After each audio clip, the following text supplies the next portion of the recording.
There's a lot of ways I interpret team trends in the NFL.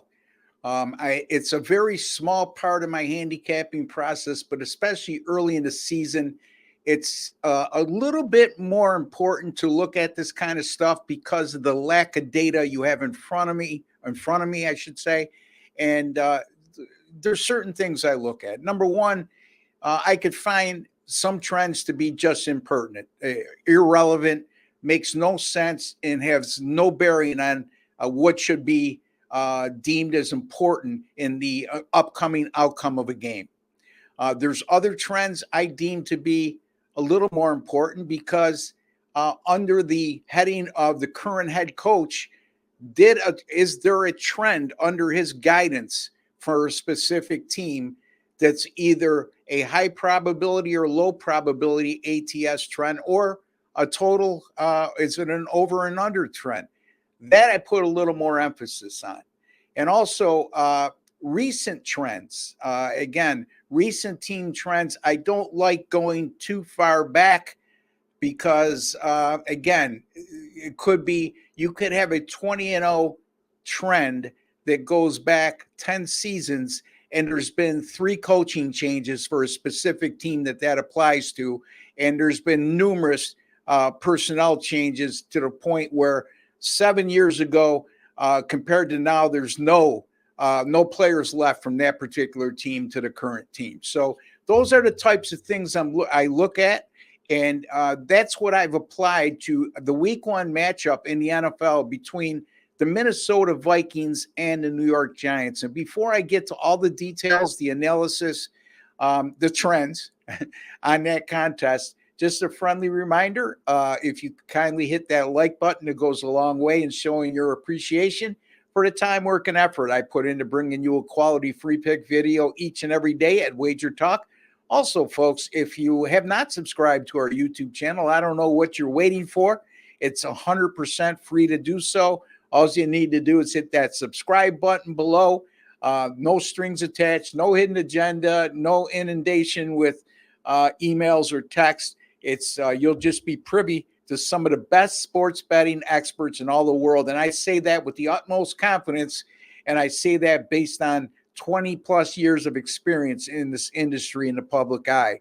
Also, to give yourself a nice convenience, once you subscribe, or if you have subscribed and you haven't done this, why don't you go into your YouTube settings and click on the alert notification bell for Wager Talk TV, and you'll be notified immediately upon any of our free pick videos, educational type videos, or podcasts going up on our great channel.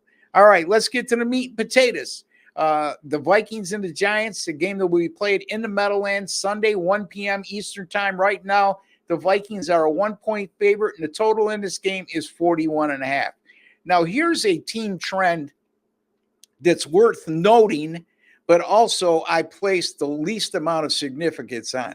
And that's the New York Giants have gone under the total in their last 10 home openers. And there was a combined score of 38 points scored per game. Again, some of those totals in terms of scoring, I think 3 or 4 of those combined scores would have went over the current total of 41.5, number one. And again, we're going back 10 years with this, and I deem this to be more coincidental and insignificant than something I deem to be vastly important in the handicapping equation on this game. Now, the Giants, on the other hand, 4-0 to the under in the last 4 and 7-1 to the under in their last 8 season openers. So, again, Brian Daboll's only been with the Giants the last 2 seasons. So if there's some significance in either one of the trends that I just mentioned, it's that Daboll has gone 2-0 to the under in his not only his season openers, but also 2-0 to the under in his home openers as well.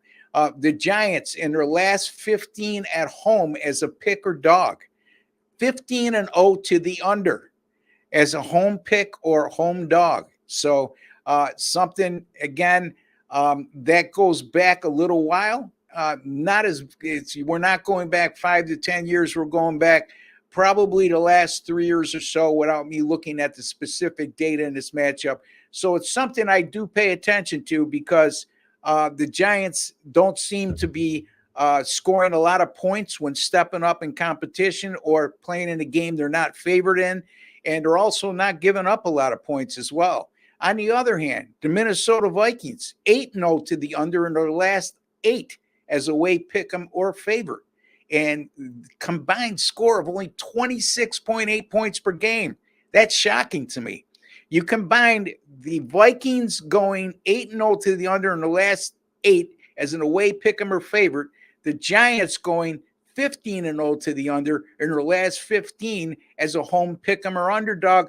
Excuse me, that specific underdog, home pick or underdog, it's with the Giants as an underdog of 5.5 or less on that 15-0. So I stand corrected there, and I want to clarify. So if some of you do have access to a handicapping software database, it's an underdog of 5.5 or less, or a pick 'em at home. So the combination of those two team trends and the unders and the consistency of the unders is something that I certainly take into account.